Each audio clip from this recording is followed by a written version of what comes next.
प्रिय बंधुओं, जय भीम, जय भारत, नमो बुद्धाय। आज मैं आपके सामने बाबा साहेब डॉक्टर भीमराव अंबेडकर जी द्वारा लिखे गए महान बौद्ध ग्रंथ बुद्ध और उनका धम्म, बुद्ध एंड हिज धम्म, जिसका कि हिंदी अनुवाद है भगवान बुद्ध और उनका धम्म, और अनुवादक है भद्दंत आनंद कोसलियान जी। इसका 28वां भाग प्रस्तुत करने जा रहा हूँ। पिछले 26वें भाग में मैंने खंड 3 का 5वां भाग सद्धम्म क्या है शुरू किया था, जिसमें मैंने बताया था सद्धम्म के कार्य, मन के मैल को दूर कर उसे निर्मल बनाना। अब इसके आगे का मैं शुरू करता हूँ। धम्म तभी सद्धम्म कहला सकता है जब वह प्रज्ञा की वृद्धि करे, प्रज्ञा अर्थात बुद्धि की। धम्म तभी सद्धम्म है जब वह सभी के लिए ज्ञान का द्वार खोल दे। ब्राह्मणी सिद्धांत था कि ज्ञान प्राप्ति का द्वार सभी के लिए नहीं खोला जा सकता। यह अनिवार्य तौर पर कुछ लोगों तक ही सीमित रहना चाहिए। उन्होंने केवल ब्राह्मणों, क्षत्रियों और वैश्यों के लिए ज्ञान प्राप्ति की अनुमति प्रदान की, लेकिन इन 3 वर्गों के केवल पुरुष वर्ग के लिए ही यह अनुमति थी। समस्त स्त्रियां, चाहे वह ब्राह्मण, क्षत्रिय, वैश्य वर्ग की ही क्यों न हो, और समस्त शूद्र पुरुष तथा स्त्रियां दोनों के लिए ज्ञान प्राप्ति वर्जित थी। वे साक्षर तक नहीं हो सकते थे। भगवान बुद्ध ने ब्राह्मणों के इस निर्दयतापूर्ण सिद्धांत के विरुद्ध विद्रोह किया। उनका उपदेश था कि ज्ञान प्राप्ति का द्वार सभी के लिए खुला रहना चाहिए, पुरुषों के लिए भी और स्त्रियों के लिए भी। बहुत से ब्राह्मणों ने उनके विचारों का खंडन करने का प्रयास किया। ब्राह्मण लोहिच के साथ हुआ तथागत का वाद विवाद उनके विचारों पर बहुत प्रकाश डालता है। महान भिक्षु संघ सहित चारिका करते करते भगवान बुद्ध जब कोसल जनपद से गुजर रहे थे तो वे एक बार शाल वृक्षों से घिरे हुए साल्वतिका नामक ग्राम में पहुँचे। उस समय साल्वतिका में लोहिच ब्राह्मण रह रहा था, जहाँ बहुत बड़ी आबादी थी और जो घास, जंगल और धन धान्य से भरा हुआ था। कौशल राज पसेंदी ने वह गांव लोहिच को उपहार के रूप में दे रखा था, जहाँ उसका वैसा ही अधिकार था जैसा कि वह वहाँ का राजा हो। लोहिच ब्राह्मण का मत था कि यदि कोई श्रमण या ब्राह्मण ज्ञान प्राप्त कर ले तो उसे किसी स्त्री या शूद्र को उस ज्ञान का दान नहीं करना चाहिए।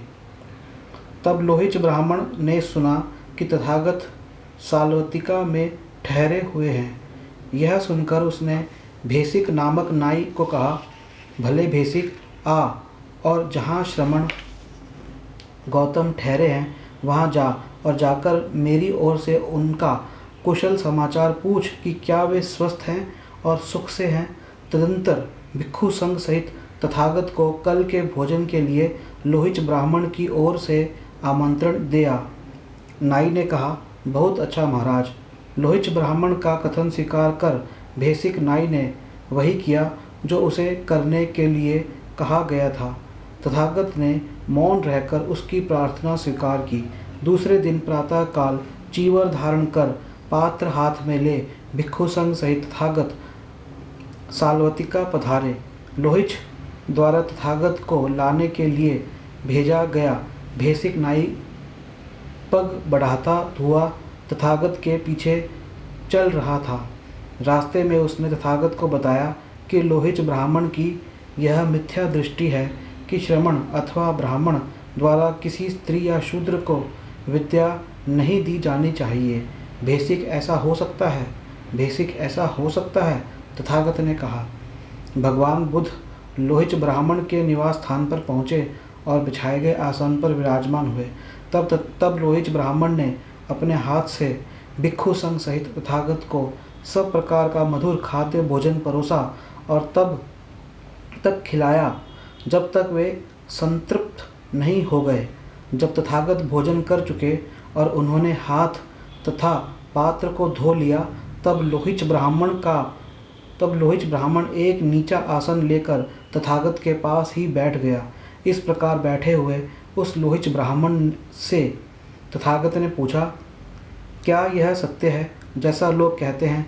तुम्हारा यह मत है कि श्रमण अथवा ब्राह्मण द्वारा स्त्रियों तथा शूद्रों को विद्या नहीं पढ़ाई जानी चाहिए? देखिए, शूद्र होते हैं भारत का वह पिछड़ा समाज जिसे हम बोलते हैं ओबीसी, उसे शूद्र कहा जाता है।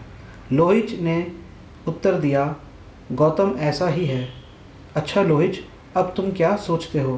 क्या तुम साल्वतिका के स्वामी नहीं हो? गौतम ऐसा ही है। लोहिच, तब मान लो कि एक आदमी कहे, लोहिच ब्राह्मण का साल्वतिका पर अधिकार है, उसे ही साल्वतिका से प्राप्त सभी कर और साल्वतिका की समस्त उपज का आनंद लेना चाहिए, किसी दूसरे के लिए कुछ नहीं छोड़ना चाहिए। तो इस प्रकार की बात कहा जाना क्या उन लोगों के लिए खतरनाक नहीं होगी जो तुम पर आश्रित रहते हैं? गौतम, वह उनके लिए खतरनाक होगी। तो क्या ऐसा खतरनाक आदमी उनका हित चिंतक समझा जाएगा? लोहिच बोला, नहीं गौतम, ऐसा आदमी उनका हित चिंतक नहीं होगा। जब वह उनकी हित चिंता नहीं करेगा तो क्या उसके हृदय में उनके लिए उनका प्रेम होगा अथवा शत्रुता? गौतम, शत्रुता। तो जो किसी को किसी का शत्रु बनाए, ऐसा सिद्धांत गलत है या ठीक? गौतम, यह एक गलत सिद्धांत है। लोहिच, अब तुम क्या सोचते हो? क्या काशी और कौशल जनपद राजा पसेंदी के अधिकार में नहीं है? गौतम, है। लोहिच, तब मान लो कि एक आदमी कहे, कौशल राज पसेंदी का काशी और कौशल पर अधिकार है, उसे ही काशी कौशल से प्राप्त समस्त राजस्व और समस्त उपज का आनंद लेना चाहिए, किसी दूसरे के लिए कुछ नहीं छोड़ना चाहिए। तो इस प्रकार की बात कहने वाला आदमी क्या उन सब लोगों के लिए खतरनाक नहीं होगा जो राजा पसेंदी पर आश्रित हैं, तुम और दूसरे सब लोग भी? गौतम, वह खतरनाक होगा। तो क्या ऐसा खतरनाक आदमी उनका हितचिंतक समझा जाएगा? लोहिच बोला, नहीं गौतम, ऐसा आदमी उनका हितचिंतक नहीं होगा। जब वह उनकी हितचिंता ही नहीं करेगा तो क्या उसके हृदय में उनके लिए प्रेम होगा या शत्रुता? गौतम, शत्रुता। तो जो किसी को किसी का शत्रु बनाए, ऐसा सिद्धांत गलत है या ठीक है? गौतम, ऐसा सिद्धांत गलत है। लोहिच, तो तुम यह बात स्वीकार करते हो कि जो यह कहे कि क्योंकि साल्वतिका पर तुम्हारा अधिकार है, इसलिए साल्वतिका के समस्त राजस्व और सारी उपज का तुम्हें ही उपभोग करना चाहिए, किसी दूसरे को कुछ नहीं देना चाहिए। और जो यह कहे कि क्योंकि काशी और कौशल जनपद पर राजा पसेंदी का अधिकार है, इसलिए राजा पसेंदी को ही काशी कौशल के समस्त राजस्व और समस्त उपज का उपभोग करना चाहिए, किसी दूसरे को कुछ नहीं देना चाहिए, तो ऐसा आदमी उन सब लोगों के लिए जो तुम पर आश्रित है, अथवा उन सब लोगों के लिए जो तुम्हारे सहित कौशल राज पसेंदी पर आश्रित हैं, खतरनाक नहीं होगा? जो दूसरों के लिए खतरनाक होंगे वे उनके हितचिंतक नहीं होंगे और उनके हृदय में शत्रुता होगी। और जो सिद्धांत किसी को किसी का शत्रु बनाए, यह गलत सिद्धांत है। तो लोहिच, जो आदमी यह कहता है कि श्रमण अथवा ब्राह्मण द्वारा स्त्रियों और शूद्रों को विद्या नहीं दी जानी चाहिए, वह आदमी भी उस आदमी के ही समान है। इसी प्रकार ऐसा आदमी उन दूसरों के पथ में रोड़े अटकाने वाला ही होगा, उनका हितचिंतक नहीं होगा।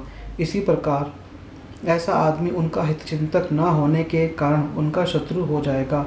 और जो सिद्धांत किसी को किसी का शत्रु बनाए, वह सिद्धांत गलत है। धर्म तभी सद्धम है जब वह यह शिक्षा देता है कि केवल विद्वान होना पर्याप्त नहीं, अथवा यह पांडित्य प्रदर्शन मात्र होगा। एक बार जब भगवान तथागत सम्यक संबुद्ध कौशाम्बी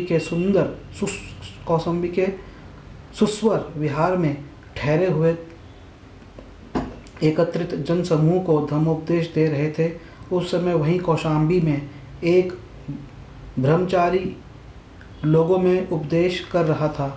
उस ब्रह्मचारी को अब अभिमान था कि उसके मुकाबले में कोई भी शास्त्रों का जानकार नहीं था और तर्क में किसी अन्य को अपने समान न पाकर वह जहाँ कहीं जाता अपने हाथ में एक जलती हुई मशाल लेकर जाता था।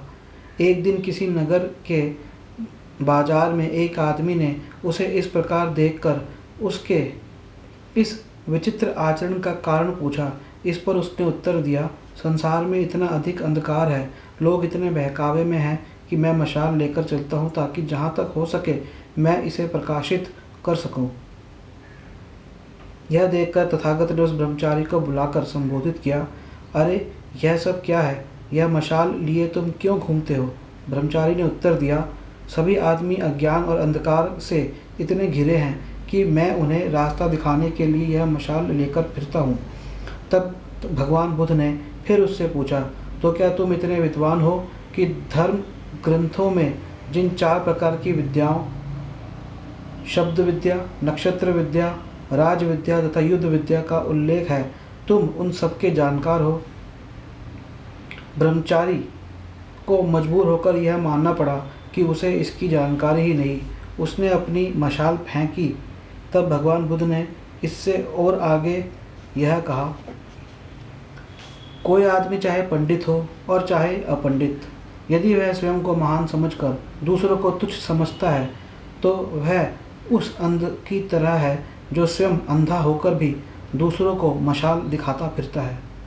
धम्म तभी सद्धम्म है जब वह सिखाता है कि जो चीज़ आवश्यक है वह प्रज्ञा है, अर्थात बुद्धि है। ब्राह्मण विद्या को बहुत मूल्यवान समझते थे। देखिए, प्रज्ञा और विद्या, इसमें फ़र्क है। प्रज्ञा अर्थात बुद्धि, विद्या अर्थात पढ़ाई। ब्राह्मण विद्या और पढ़ाई भी नहीं कहेंगे, विद्या अर्थात आपको कोई चीज़ आ गई उसे हम विद्या बोलेंगे। विद्या को बहुत मूल्यवान समझते थे। केवल शिक्षित और विद्वान आदमी उनके लिए पूजा के योग्य था, भले ही वह शीलवान हो अथवा नहीं। वास्तव में उनका कहना था, देखिए वास्तव में उनका कहना था कि राजा अपने देश में ही सम्मानित किया जाता है, किंतु विद्वान का संपूर्ण विश्व में सम्मान होता है। इसका अर्थ यह था कि विद्वान व्यक्ति राजा से भी बढ़कर होता है। तथागत ने प्रज्ञा को विद्या से अर्थात ज्ञान को अंतर्दृष्टि से भिन्न वस्तु माना है। प्रज्ञा को बताया ज्ञान, प्रज्ञा अर्थात ज्ञान, ज्ञान को अंतर्दृष्टि से, प्रज्ञा अर्थात अंतर्दृष्टि या कहें बुद्धि। कहा जा सकता है कि ब्राह्मणों ने भी प्रज्ञा और विद्या को एक नहीं माना। यह सही हो सकता है, किंतु भगवान बुद्ध की प्रज्ञा और ब्राह्मणों की प्रज्ञा में बहुत बड़ा अंतर है। भगवान बुद्ध ने आगुंतर निकाय में आए अपने एक प्रवचन में इस संसार को स्पष्ट कर दिया है। एक बार भगवान बुद्ध राजगृह के समीप वेलुवनाराम में कलंद कनीवाप में ठहरे हुए थे। उस समय मगध का एक बड़ा आमत्य वर्षकार ब्राह्मण भगवान बुद्ध के दर्शनार्थ आया। अभिवादन करने और कुशल क्षेम पूछने के बाद वह एक ओर बैठ गया। इस प्रकार बैठे हुए वर्षकार ब्राह्मण ने भगवान बुद्ध से कहा, श्रमण गौतम, हम ब्राह्मण उस आदमी को ही बहुत विद्वान और महान घोषित करते हैं। देखिए, मानते नहीं है, घोषित करते हैं, अर्थात जो उनके द्वारा घोषित किया जाएगा वही विद्वान होगा। ये इस देश का एक सत्य है कि विद्वान किसे माना जाता है, जिसे ब्राह्मण घोषित कर दें। अगर ब्राह्मण घोषित नहीं करे तो उसे विद्वान नहीं माना जाता। श्रमण गौतम, हम ब्राह्मण उस आदमी को ही बहुत विद्वान और महान घोषित करते हैं जिसमें 4 प्रकार के गुण हो। ये 4 गुण कौन से हैं और ये घोषित किसे करेंगे? जो उनके नक्शे कदमों पे चले, अर्थात चाहे वह हो या ना हो, चाहे वह माने या ना माने, जो उनके नक्शे कदमों पे चले उसे ही विद्वान घोषित किया जाएगा। और अगर आज राजनीति में ले तो जहाँ पे जिन पार्टी में ब्राह्मणों की मात्रा ज़्यादा है या जिसे ब्राह्मण चलाते हैं तो वही विद्वान होगा, वही उस पार्टी में भी आगे जाएगा जो उनके नक्शे कदमों पर चले। ऐसा ही शिक्षा में सारे शिक्षा तंत्र पे ब्राह्मणों का राज है, तो जो ब्राह्मणों के नक्शे कदमों पे चलेगा वही जो है ठीक और समझदार और बुद्धिवादी कहलाएगा।